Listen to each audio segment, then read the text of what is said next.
Quand vous avez ouvert votre programme télé dimanche soir, vous avez été nombreux à vous demander qu'est-ce qui a piqué la première chaîne pour programmer le film Qu'est-ce qu'on a fait au bon Dieu. Ça va commencer!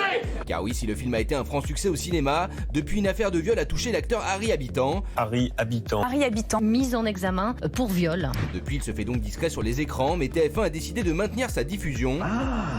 Une décision qui a donc suscité de nombreuses réactions sur les réseaux. Pourquoi Harry Habitant passe à la télé? Si certains s'interrogent, d'autres dénoncent carrément une banalisation du viol de la part de TF1. Quand les grandes chaînes cesseront-elles d'entretenir la culture du viol au profit de leur seule audience? Alors comprenez-vous le déferlement contre TF1 après avoir programmé Qu'est-ce qu'on a fait au bon Dieu? Merci Myriam Palomba d'être avec nous, directrice générale de la France, directrice de la rédaction de Public. Alors, on va revoir une scène de Qu'est-ce qu'on a fait au bon Dieu où le personnage que joue Harry se dispute avec son beau-frère. Le film, c'est un bonheur. Hier, franchement, de le revoir, 5,7 millions de téléspectateurs. Il y a plein de gens qui ont créé au scandale de dire pourquoi vous avez diffusé ce film. Est-ce que vous comprenez le déferlement?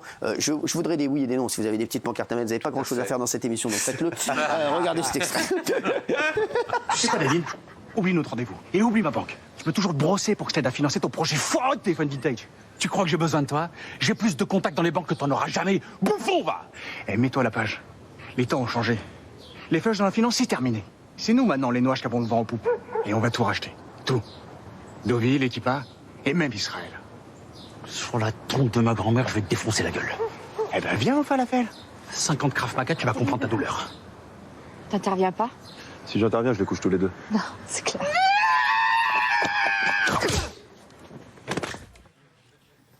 Voilà, c'est vrai que c'est toujours un bonheur de revoir les extraits de ce film. Qui comprend? Je voudrais des oui. Oui, vous comprenez, oui, pourquoi? Je comprends tout à fait la polémique. Non, parce que non, c'est moi, je suis non, moi aussi. Bah pareil. Moi, je comprends pas du tout la polémique. Quelle que soit la manière dont on regarde le film maintenant, vous êtes fou. On le regarde, je réponds à la question, on le regarde à l'aune de ce qui s'est passé. Mais Harry Habitant n'a pas été condamné. Bien entendu, c'est une présomption d'innocence totale. Mais je vous dis que c'est presque de la provocation de le diffuser. Provocation pour la victime présumée. Ouais. Et même pour lui, ça remet, je trouve que ça remet sur le tapis l'affaire alors qu'il a besoin de tranquillité. On est coupable. J'ai absolument pas dit ça. Présomption d'innocence. Pour moi, il n'aurait pas fallu programmer ça parce que notre vision est pervertie par l'affaire. C'est desservir le film, c'est desservir Harry Habitant et la victime présumée. Voilà. Madame. Moi, je pensais qu'ils allaient déprogrammer en souhaitant qu'ils ne le fassent pas. Oui, madame.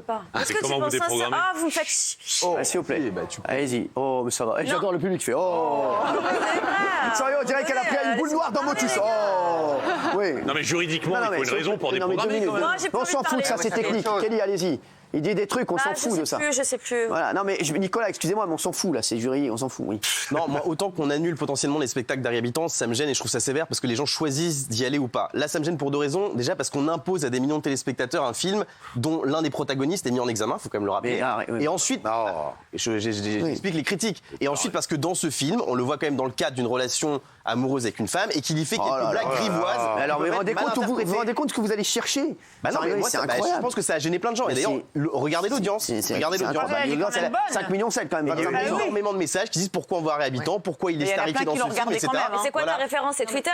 Non, mais je comprends que les gens puissent critiquer ça. C'est non, mais on peut comprendre qu'ils le disent. Il y a des gens, mais c'est vrai qu'il y a la présomption d'innocence. Je comprends tout à fait ce que dit Guillaume, parce que soyons tous honnêtes, la première chose qu'on a vue en voyant la programmation, on s'est dit oh, il y a Harry Habitant. Oh là là. Le premier truc qu'on s'est tous dit, évidemment, bien sûr.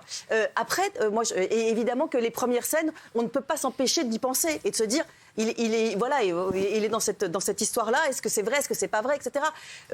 Voilà. Mais merci. Non, mais évidemment, soyons honnêtes. En revanche, TF1 n'avait pas le choix. Il pouvait pas faire autrement parce que s'il le déprogrammait, il y avait une présomption d'innocence, donc il pouvait pas. Sinon, on leur aurait dit, vous condamnez de fait, vous prenez pour la justice. Quelles sont les dernières informations sur cette affaire? Parce que c'est vrai que j'ai hâte de voir ce que pensent les téléspectateurs. Est-ce qu'ils ont été choqués ou pas? Ici, voyons, on voit que la plupart disent non. Et c'est vrai que sur Twitter, sur les réseaux sociaux, il y a plein de gens qui ont dit pourquoi ils ont diffusé ce film actuellement.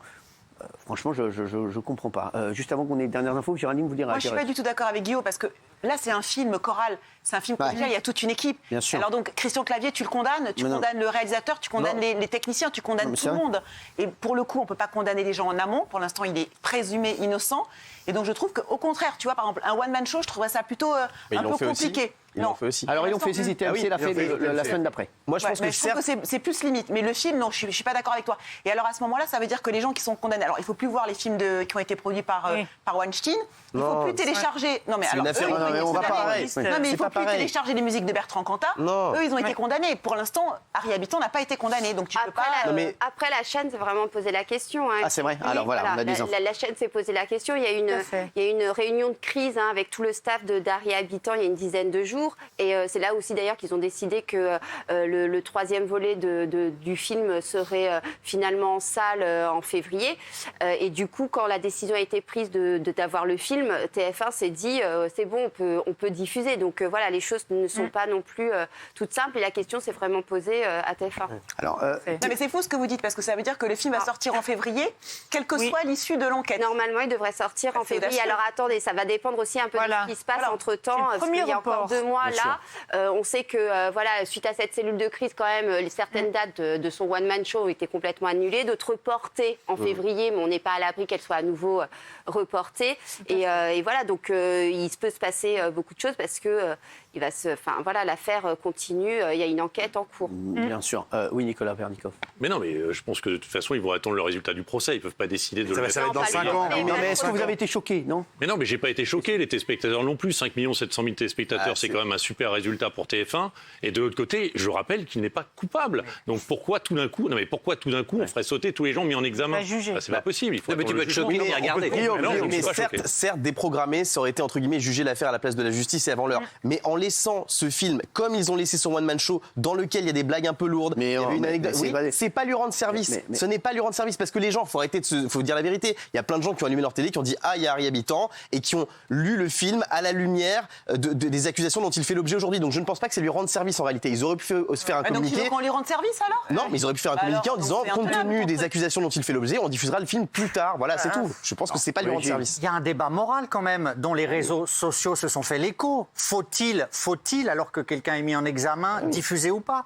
TF1 s'est posé la question et moi, je le dis encore une fois, présomption d'innocence totale, mais ça me choque. Ça me choque de voir comme ça un film comique avec quelqu'un qui est mis en examen pour ces raisons-là. Mais quand on présomption d'innocence, d'accord. Il y a des politiques qui sont mis en examen et qui sont les chefs d'entreprise aussi. Est-ce que j'ai l'exemple à suivre? Je n'en sais rien. Oui, mais bon, alors après, vous mettez tout en cause. aussi ici des gens. Alors un mis en examen en France maintenant est coupable. Un mis en examen aujourd'hui est coupable dans ce pays. C'est-à-dire qu'un chef d'entreprise mis en examin, il est coupable. Un politique, il est coupable. T'as pris une décharge dans le cul ou quoi?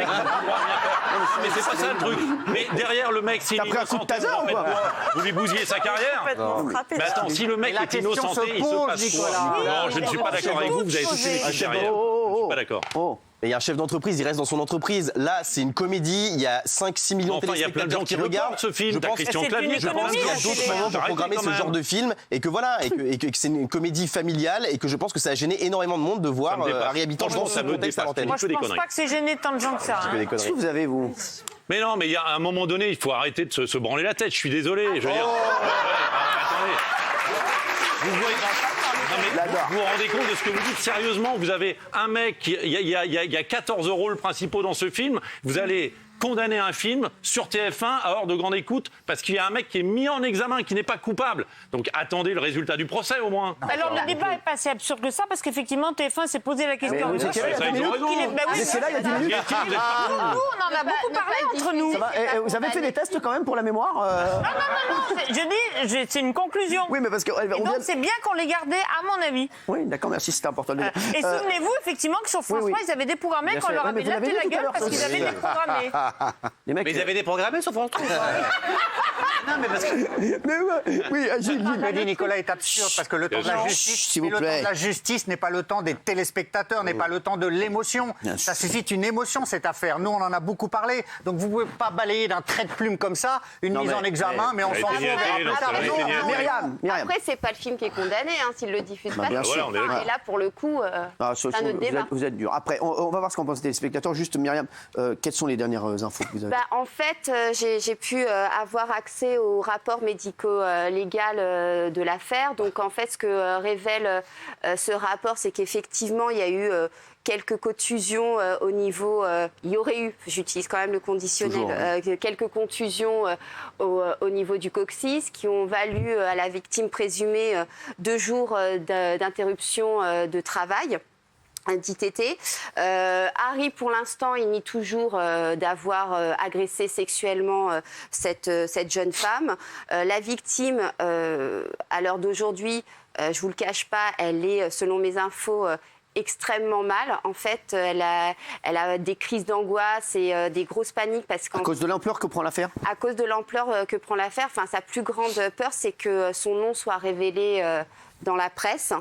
Donc voilà. Et quant à Harry, lui, pour l'instant, tout à l'heure, je vous disais, il y a une réunion de crise il y a une dizaine de jours pour savoir un peu comment ils allaient aborder la chose. Pour l'instant, il s'est mis au vert chez un ami dans la maison d'un ami en région parisienne. Et voilà, il se fait un peu petit en attendant peut-être... Et sa compagne, elle le soutient?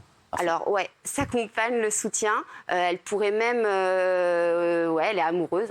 C'est bien, c'est génial. Elle est amoureuse. Et donc, malgré... Parce que ce qui est sûr, en tout cas, dans l'histoire, on ne sait pas s'il y a agression sexuelle ou pas, mais c'est parole contre parole. Mais ce qui est sûr, c'est que voilà, il a trompé sa compagne et pourtant, elle est toujours là. Elle pourrait même apporter son témoignage au dossier en disant que Harry n'a jamais été violent avec elle. Après, ce qui peut certainement se produire, c'est qu'il risque d'avoir une nouvelle confrontation entre la victime présumée et Harry Habitant en janvier.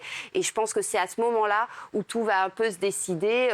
Quelle va être la réaction d'Harry? Quelle va être la réaction de la plaignante? La plaignante va-t-elle se retirer? Va-t-il s'excuser? Enfin, voilà, il y a plein d'hypothèses qui sont possibles.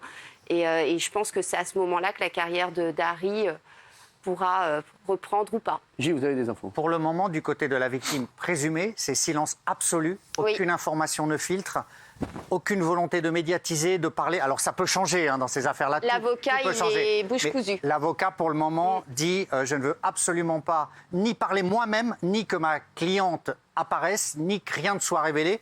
Alors c'est un juge d'instruction également qui incite au silence. Donc est-ce que ou Harry Habitant ou la victime présumée va rompre le silence pour communiquer? Pour le moment, contrairement à bien d'autres affaires du genre, c'est silence absolu. Alors au début, nous, on essayait de négocier avec elle une interview exclusive avec l'anonymat. Et puis là, vraiment, elle répond plus du tout aux appels. Elle veut vraiment essayer d'un peu se faire petite et oublier de gérer le stress que ça lui aurait causé. Et au niveau des informations sur la sortie de ses prochains films, ses spectacles, c'est quoi les infos? Alors là, pour l'instant, tout ce qui est son spectacle, pour de vrai, tout ce qui était prévu au mois de novembre a été annulé. Il y avait une date qui était prévue au pavillon Baltard. Il pourrait jouer son spectacle. En fait, il pourrait jouer. Après, je pense que il a peut-être peur que les gens ne viennent pas. Mais il pourrait le faire, en fait. Il pourrait le faire. Il y a des dates qui ont été reportées en février. C'est pour ça que s'il y a une conciliation, s'il y a un nouvel arbitrage au mois de janvier lors d'une nouvelle confrontation, les choses pourraient un peu changer. Donc voilà, pour l'instant, soit ça a été reporté, soit ça a été annulé. Voilà, pour son spectacle en tout cas. Merci en tout cas Myriam Palomba d'avoir été avec nous. Vous revenez quand vous voulez. On va passer tout de suite. Ah tiens, je voudrais voir le sondage s'il vous plaît avant de passer à l'autre sujet. Merci Nourdine. Oui à 17%, non à 82%. Vous voyez ou pas?